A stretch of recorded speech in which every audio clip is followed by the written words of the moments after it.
been a little confused about how much should I donate after a retreat. Nothing. You shouldn't donate anything.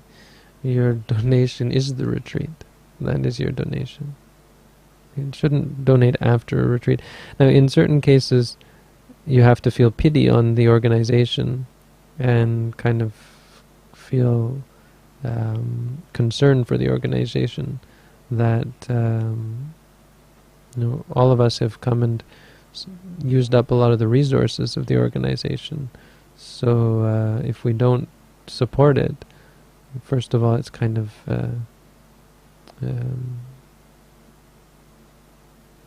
it's kind of crass, I suppose. But it's a problem for the organization. But I don't think that should be a hard and fast rule, and personally I don't subscribe to such theory that of reimbursing or of even paying for any expenses in the course. Now, in certain cases, that's the only way possible. Now, for example, you might get a group of people together and say, okay, let's pitch in to rent this place, and so on, and so on and so on and so on. But this is just to cover the need. I wrote a long blog post, and I didn't get many comments, so I get the feeling that it was just too wordy, but I still would recommend you to read that blog post if you want my thoughts on it. It was called "There is Too Such Thing as a Free Lunch," and the gist of it is, in case it really is too wordy, is that we shouldn't be trying to reimburse, and we shouldn't be trying to pay it forward. We shouldn't be trying to pay it back. We shouldn't be trying to pay it forward. We should be trying to pay for it.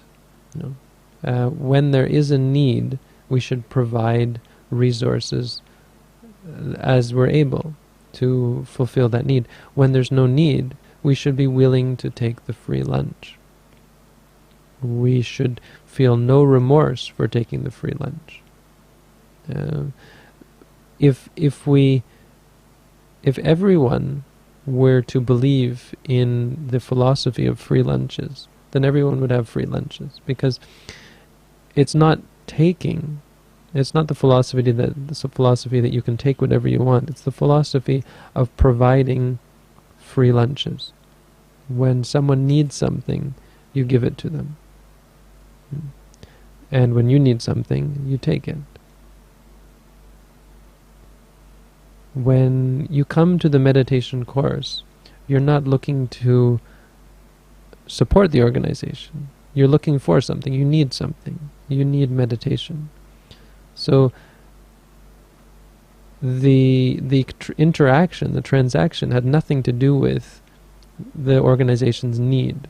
Now, when the organization needs things, when you see that there's a retreat going on, regardless of whether you're going to join the retreat, you should consider, does the organization need resources to do this? So even if you're not participating in the retreat, before you even think of participating, you should consider what resources are needed for this organization, if you believe in the organization. It should have nothing to do with what you take. What you take is because you need. What you give is because they need. If they don't need, you don't have to give. Now, this doesn't apply for most organizations. Most organizations don't subscribe to such a philosophy, and therefore are quite insistent, or hinting anyway, at the need to donate, and for every participant to donate. And there are even many monastic organizations that talk about this repaying your debt to the Sangha.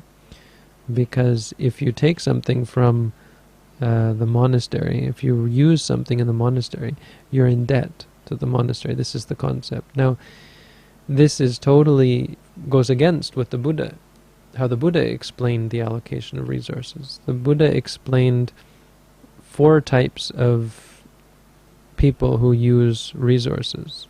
The first person is a person who steals them. The second person is a person who loans them or borrows them. The third person is a person who inherits them. And the fourth person is the person who deserves them. Excuse me. A person who steals resources is a person who is there under false pretenses, or false, what do you call it? Is lying about it. So someone who goes to practice but is just looking to pick up women or something, start a romantic engagement, for example. No, that's not true. It has to be worse than that. It has to be specifically deceptive. So suppose, I don't know what an example in a meditation course would be, like an undercover,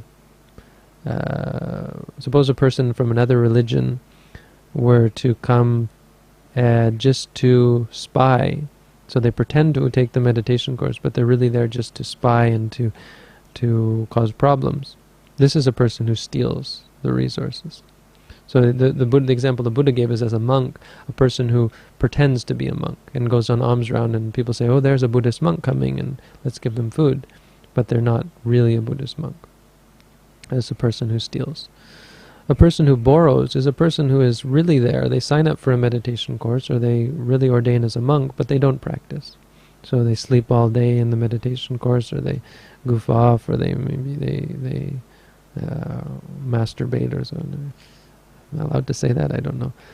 But that's true. The reason I think of it is because I had a student once who admitted it to me. He came and admitted to having masturbated during the course.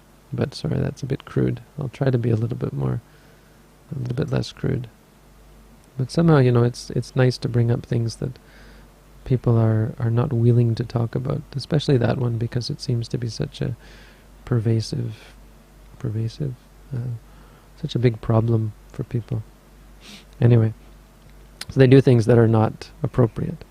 This is a person who is, let's not say do things that are inappropriate, but who doesn't do things that are necessary.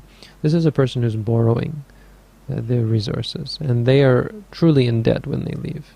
Because they've taken all these things without any reason for deserving them.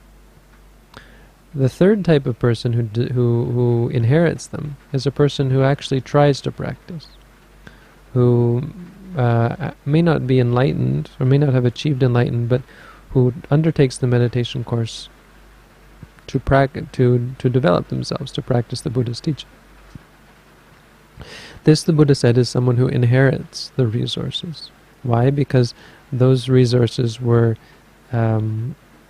given to the Buddha or given to the organization by people who believe in what the organization is doing, believe in the practice. Now these people are undertaking the practice and are in line with the organization's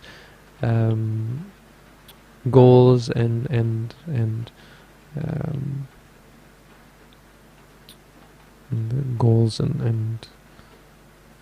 ideals. No.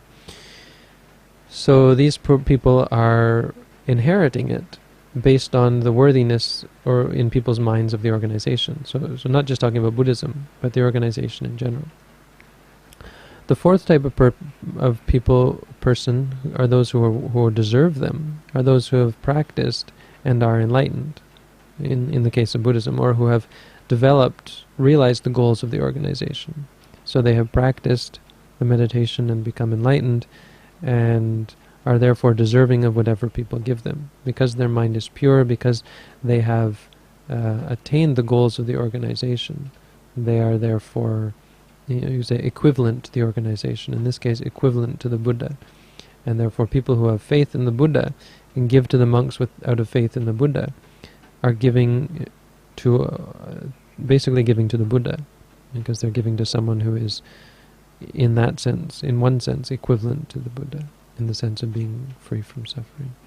So that's the Buddha's teaching, which sort of puts to rest this idea of being in debt. If you were actually practicing meditation during the course, you're not in debt to the organization.